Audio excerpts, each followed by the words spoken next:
আসসালামু আলাইকুম রহমতুল্লাহি ওবরকাতুহ। সম্মানিত দর্শক, ২০২৫ সনের জুলাই মাসে আমাদের রাজপথে অদ্ভুত সব স্লোগান এবং অদ্ভুত সব মেরুকরণ দেখা যাচ্ছে এবং আমরা যে একটা সর্বনাশের দিকে এগুচ্ছি এবং সেই সর্বনাশটি যে অতীতের যে কোনো সর্বনাশের চাইতে আমাদের রাজনীতিতে, জাতীয় জীবনে, আমাদের অর্থনীতিতে, আমাদের শিল্প এবং সাহিত্যে, বিচার ব্যবস্থায়, রাষ্ট্রযন্ত্রে যে সর্বনাশ ঘটাবে তার আলামত কিন্তু আমরা দেখতে পাচ্ছি। আপনারা যদি জুলাই মাসের আবহাওয়া দেখেন, আমি আমার জিন্দেগিতে কোনো জুলাই মাসে এরকম আবহাওয়া দেখিনি। মনে হচ্ছে বাংলার আকাশ অঝরে কাঁপছে। মুষলধারে বৃষ্টি, উপকূলীয় অঞ্চলে একেবারে যেটাকে বলা হয় ক্যাটস অ্যান্ড ডগ, মুষলধারে বৃষ্টি। সেখানকার জনজীবন তছনছ করে দিচ্ছে। তারপর সাগর। সাগর মনে হচ্ছে সাগরের মন খারাপ। সাগর আর ধারণ করতে পারছে না। এটা ঘূর্ণিঝড় নয়, কালবৈশাখী নয়, সুনামি নয়। ৩ নম্বর, ৪ নম্বর সতর্ক সংকেত, সাগর রাগ হয়ে থাকে। এরকম জুলাইতে যে সাগরের ক্রোধ, এটা দেখিনি। আকাশ রাগ করছে, সাগর রাগ করছে। বাতাস নেই। বাতাসের যে প্রবাহ, সেটা নেই।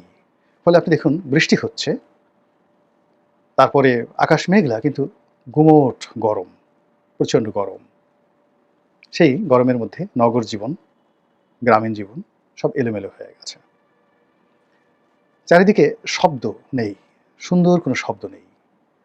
আমি গত সেই ১০-১২ দিনে কোনো পাখির কলতান আমার কানে আসেনি। কাক ডাকে না, কোকিল নেই, টিয়া, ময়না, শালিক, চড়ুই পাখি, কোনো পাখির ডাক আ আ আমি শুনি না। এই যে এখন বলছিলাম হঠাৎ করে একটা পাখি এই মুহূর্তে কে যেন ডাক দিল আমার আশেপাশে। কিন্তু এর আগ পর্যন্ত আমার বাসা যে জায়গাতে, এখানে শুধু পাখির কলকাকলি। আমি গত ১৫ দিনে সেই পাখিদের যে স্বাভাবিক কলকাকলি, সেটি আমি দেখতে পাচ্ছি না।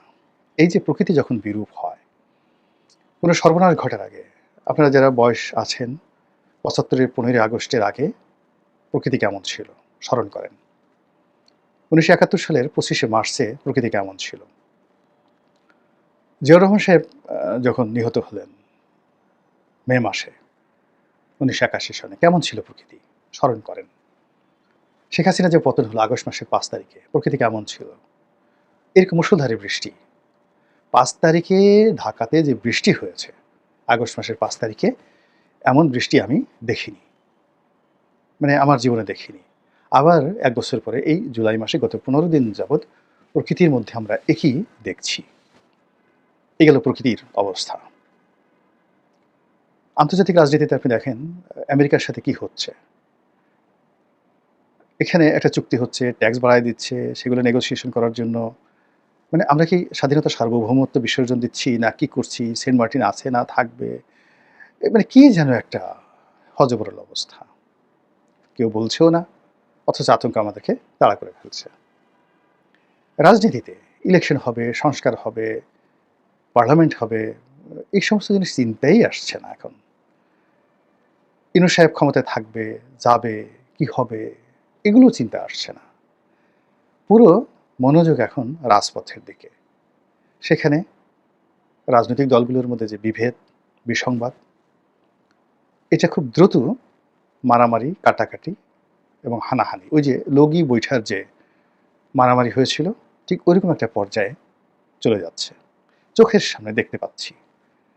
মানে এখন যাকে বলা হয় লগি বৈঠার যে সন্ত্রাস, সাপের মতো মানুষকে পিটিয়ে মারা হয়েছিল।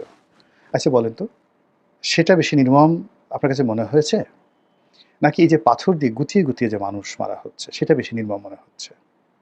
তাহলে আমাদের এতকাল পরে বিজ্ঞানের এই যুগে আমাদের মন এবং মননের কি পরিবর্তন হলো? কিংবা ধরুন সেই যে লগি বৈঠার যে বৈঠক, সেই সময় রাজনীতির যে কৃষ্টি এবং কালচার, তখন কি শেখ হাসিনাকে উপলক্ষ্য করে আওয়ামী লীগে বিএনপির যারা লোকজন, তারা কখনো ওই যে তারেক রহমানকে নিয়ে যে কথাগুলো বলা হচ্ছে, স্ত্রীলিঙ্গ এবং পুংলিঙ্গ, মানে যাই বলেন না আপনি কেন, শেখ হাসিনাকে উদ্দেশ্য করে কি এই ধরনের কথা কেউ বলেছিল?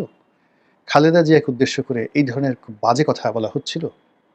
জিয়াউর রহমানকে, তারপরে বঙ্গবন্ধুকে, গোলাম আজমকে উপলক্ষ করে এই সমস্ত বাজে কথা বলা হয়েছিল? গোলাম আজমের এটা করব, তারপরে বঙ্গবন্ধুর এটা করব, জিয়াউর রহমানের এটা করব, এই সমস্ত কথা তখন বলা হয়েছিল? হয়নি। কিন্তু তারপরেও লগি বৈঠার নির্মমতা হয়েছিল। তাহলে এখন চিন্তা করেন যে ২০২৫ সনে যখন সরাসরি বেগম জিয়াকে নিয়ে অশ্লীল অশ্রাব্য কথা হচ্ছে, তারেক রহমান সাহেবকে নিয়ে হচ্ছে, জামাতের আমিরকে নিয়ে হচ্ছে, চরমনায়ের পীর সাহেবকে নিয়ে হচ্ছে, অশ্লীল অশ্রাব্য, এটা কি পরিমাণে ঘৃণা এবং ক্রোধ তৈরি করছে। এবং এই যে দেখেন পাথর দিয়ে যাকে মারা হলো, এখন এটার খালি আমরা মৃত্যুটা দেখছি, এই নির্মমতার পেছনে ইতিহাস তো আমরা দেখছি না। আমরা লগি বৈঠার নির্মমতা দেখছি, কিন্তু নির্মমতার পেছনের যে ইতিহাসটা, কেন লগি বৈঠা হলো, বা এই যে মিটফোটে পাথর দিয়ে যে যাকে মারা হলো, আপনি বোঝার চেষ্টা করেন যে তাকে মারতে মারতে যে প্রতিপক্ষ তাকে উলঙ্গ করে ফেলেছে এবং সে কনফার্ম হয়ে গেছে মরে গেছে। সে রাস্তায় শুয়ে আছে, মৃত ব্যক্তি। আবার ফিরে এসে তাকে পাথর দিয়ে গুতিয়ে গুতিয়ে সে আবার টেস্ট করলো যে সে বেঁচে আছে কিনা। তাহলে যে মেরেছে, হত্যাকারী, সে নিহত ব্যক্তির দ্বারা এতটা ক্ষতিগ্রস্ত হয়েছে, এতটা অপমানিত হয়েছে, এতটা ক্রোধান্বিত, এতটা ঘৃণা, যে তাকে ওইভাবে পাথর দিয়ে পিষে পিষে মারার পরও তার ভিতরে কোনো অনুশোচনা তৈরি হয়নি। এবং এটা যে এই যে হত্যাকাণ্ডের যে পরিবেশ পরিস্থিতি, এটা তৈরি হয়েছে ধরুন গত ১১ মাসে বা তারও আগের থেকে। ব্যবসা নিয়ে, বাণিজ্য নিয়ে, অনেক কিছু নিয়ে তাদের মধ্যে ক্রোধ তৈরি হয়েছে। এবং ওই ক্রোধ তৈরি করার আগে, মরার আগে বা মারার আগে তাদের মধ্যে খুব অশ্লীল অশ্রাব্য কথা বিনিময় হয়েছে, গালাগাল হয়েছে। জিজ্ঞেস করে দেখেন। তার ফলে এরকম একটা নির্মম হত্যাকাণ্ড সংঘটিত হলো। এখন আপনি রাজপথ, এই রাজপথে যে ভাষাগুলো রাজনৈতিক দলগুলো তাদের প্রতিপক্ষের জন্য ব্যবহার করছে, এই বাংলায় ইতিপূর্বে কখনো হয়নি। জাসদ এত খুন করেছে, জাসদের ৩০,০০০ লোককে নাকি জিয়াউর রহমান সাহেব খুন করে ফেলেছেন, বঙ্গবন্ধু নাকি ৩০,০০০ লোককে খুন করে ফেলেছেন, এরকম কথাবার্তা আছে। ৩০,০০০ ডাইরেক্ট শুট করে ফেলেছে। কিন্তু জাসদের কোনো মানুষ তো বঙ্গবন্ধু বা জিয়াউর রহমানকে নিয়ে কখনো বাজে কথা বলেননি। কিন্তু এখন ৩০,০০০ লোক মরেনি কর্তৃপক্ষের হাতে, জেলে ঢুকানো হয়নি, কোনো কিছু করা হয়নি, কিন্তু এই অশ্লীল শব্দগুলো আসছে কেন, যেটা খুব ক্রোধ তৈরি করে। বোঝার চেষ্টা করুন যে আরবে আইএমএ জাহিলিয়াতের একটা যাকে বলা হয় হাতিয়ার ছিল। সেটা হলো প্রতিপক্ষকে উত্তেজিত করার জন্য তারা কবি ভাড়া করে নিয়ে আসতো। এবং আইএমএ জাহিলিয়াতের যুগে সবচেয়ে পাওয়ারফুল এবং সবচেয়ে ইনফ্লুয়েন্সিয়াল ব্যক্তি যারা ছিলেন, তারা ছিলেন শায়ের, কবি। এই কবিরা প্রতিপক্ষের জন্য অশ্লীল অশ্রাব্য কবিতা রচনা করত। আর সেই কবিতা শুনে তারা ঢাল ছুরকি নিয়ে যুদ্ধে নেমে পড়তো, এবং এক একটা যুদ্ধ ১০০ বছর পর্যন্ত চলতো। শুরু হলো কি দিয়ে? কবিতা দিয়ে, মানে এই গালাগাল দিয়ে। এই কিছুদিন আগে দেখেন, বছর ৫ আগে আমরা শুনেছিলাম যে সীমান্তে মাইক লাগিয়ে উত্তর কোরিয়ার যারা আর্মি, তারা দক্ষিণ কোরিয়া এবং আমেরিকার সৈন্যদেরকে অশ্লীল অশ্রাব্য ভাষায় গালাগাল করতেছিল। এবং সেই গালাগাল শুনে দক্ষিণ কোরিয়ায় নিযুক্ত মার্কিন সৈন্যরা এবং দক্ষিণ কোরিয়ার সৈন্যরা তারা রাখতে পারেনি, তারা তাদের যত অস্ত্র আছে পাইকারি হারে ফায়ার করে দিয়েছে। তো এই যে গালাগালি, এটা যে কোনো যুদ্ধের চাইতে ভয়ঙ্কর। এবং আগেকার দিনে যখন মল্লযুদ্ধ হতো বা বড় যুদ্ধ হতো, এমনও যুদ্ধ হয়েছে যেখানে যুদ্ধক্ষেত্রে ১০ লাখ সৈন্য, দুই পক্ষে, এই পাশে ৫ লাখ, এই পাশে ৫ লাখ যুদ্ধ করছে। এই যুদ্ধটাকে উত্তেজিত করার জন্য মিউজিক বাজানো হতো।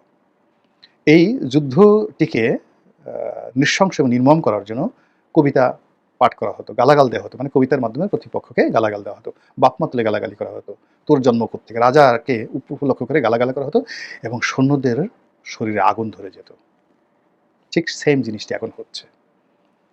কবিতা রচনা করে, গান রচনা করে, অশ্লীল কথাবার্তা বলে প্রতিপক্ষকে অপমান করার যে ধারাবাহিকতা গত ১১ মাস ধরে যে বা যারা করছে, তারা এই সমাজটিকে এমন একটা যুদ্ধক্ষেত্র বানিয়ে ফেলেছে, সেই যুদ্ধক্ষেত্রের পরিণতি অতীতের গ্রেনেড হামলা, ২১ আগস্টের গ্রেনেড হামলা, অতীতের সেই লগি বৈঠা, কিংবা এই কয়েকদিন আগের যে পাথর দিয়ে যে গুটিয়ে গুটিয়ে সোহাগকে মারা হলো, তার চেয়ে নির্মম পরিণতির দিকে রাজপথ যাচ্ছে। এক পক্ষে হাজার হাজার, অন্য পক্ষে হাজার হাজার, এমনকি এক পক্ষে লাখ লাখ, অন্য পক্ষে লাখ লাখ। শহর, বন্দর, গ্রামে সব মানুষ এই যুদ্ধ করার জন্য, প্রতিপক্ষকে দমন করার জন্য দাঁতে দাঁত চেপে ক্রোধে ক্রোধান্বিত হয়ে তারা লেফট রাইট করছে, মরে যাব কিন্তু প্রতিপক্ষকে শেষ করে দেব। এটা শুরু হয়েছে গালাগাল থেকে, অশ্লীল অশ্রাব্য গালাগাল থেকে। সেই গালাগাল কারা শিখিয়েছেন, কিভাবে শিখিয়েছেন, কিভাবে গালি বিপ্লব হয়েছে, যা কিনা এখন বিশ্ববিদ্যালয়ের পবিত্র প্রান্তরে এটা এখন ন্যাশনাল অ্যানথেম, জাতীয় সঙ্গীতে রূপান্তরিত হয়ে গেছে। এই যে প্রতিহিংসা, সেই প্রতিহিংসার মধ্যে যে আজকে শিরোনাম যেটা করেছি, সেখানে বিএনপিকে বলা হচ্ছে যে, বা তারেক রহমান শেখকে বলা হচ্ছে যে আওয়ামী লীগে যে পরিণত হয়েছে বিএনপির একই পরিণত হবে, শেখ হাসিনার যে পরিণতি হয়েছে তারেক রহমানের একই পরিণতি হবে। তাহলে আপনি বোঝার চেষ্টা করেন যে আমরা যারা কিছু লোক বাংলাদেশে সে 2024 সনের আগস্ট মাসের একেবারে 8-10 তারিখের দিকে বলেছিলাম যে আর একটা এই দৃশ্য নয়, আর একটা দৃশ্য অপেক্ষা করছে। তো আরেকটা একাগার অপেক্ষা করছে। অনেকে যারা সরকারে আছেন তারাও বলে আসছেন যে আমাদেরকে আরেকটা যুদ্ধ করতে হবে, আমাদেরকে আরেকটা বিপ্লব করতে হবে, এটা হবে দ্বিতীয় বিপ্লব, এবং প্রথম বিপ্লব চেয়ে দ্বিতীয় বিপ্লব আরো ভয়াবহ হবে। এবং এই জুলাই আগস্টকে কেন্দ্র করে, যেখানে জুলাই আগস্ট চার্টার ঘোষণা করার কথাবার্তা হচ্ছে, সামনে নির্বাচনের কথাবার্তা হচ্ছে, জাতীয় ঐক্যমতের কথাবার্তা হচ্ছে, ঠিক সেই সময়টিতে বিএনপি বাংলাদেশের সবচেয়ে বড় দল, সেই দলকে বলা হচ্ছে তাদেরকে বাংলাদেশ থেকে তাড়িয়ে দেওয়া হবে। তারা বিএনপির যত লোকজন আছে তারা পালিয়ে যাবে আওয়ামী লীগের মতো। এবং শেখ হাসিনাকে যেভাবে অ্যাবান্ডন করে দেওয়া হয়েছে, যেভাবে তার বিরুদ্ধে হত্যা মামলা হয়েছে সারা বাংলাদেশে, এবং যেভাবে তাকে প্রধান আসামি, ফাঁসির আসামি করে তাকে যেভাবে বিচার করা হচ্ছে, তারেক রহমানের একই পরিণত হবে, এই কথা বলা হচ্ছে রাজনীতির ময়দান থেকে। এবং যেন তেন নয়, এখন যাদের হাতে রাষ্ট্র ক্ষমতা অথবা যারা রাষ্ট্র ক্ষমতার সহযোগী তারাই এই কথাগুলো বলছেন। এগুলোকে কি আপনার খুবই কথার কথা মনে হচ্ছে বা খুব স্বাভাবিক বিষয় মনে হচ্ছে? যদি মনে না হয়ে থাকে তাহলে সেই যে নুরুল দিনের সারা জীবনের কবিতার মতো, যে বাংলাদেশের উপর শকুনের ছায়া পড়েছে, এই শকুনের ছায়া থেকে বাঁচার জন্য একজন নুরুল দিন দরকার, নুরুল দিনের একটা ডাক দরকার। আর সেই নুরুল দিনের সেই আহ্বানকে বাস্তবায়িত করার জন্য আমরা যারা আমজনতা, সেই আমজনতার আরও একত্র হয়ে গভীরভাবে কাঁধে কাঁধ মিলিয়ে ঘন হয়ে বসতে হবে। দেশের যে সেই নুরুল দিনের কবিতার মতো আকাশে ধবল চাঁদ আর নিচে ৬৮,০০০ গ্রাম গঞ্জ শহর বন্দর,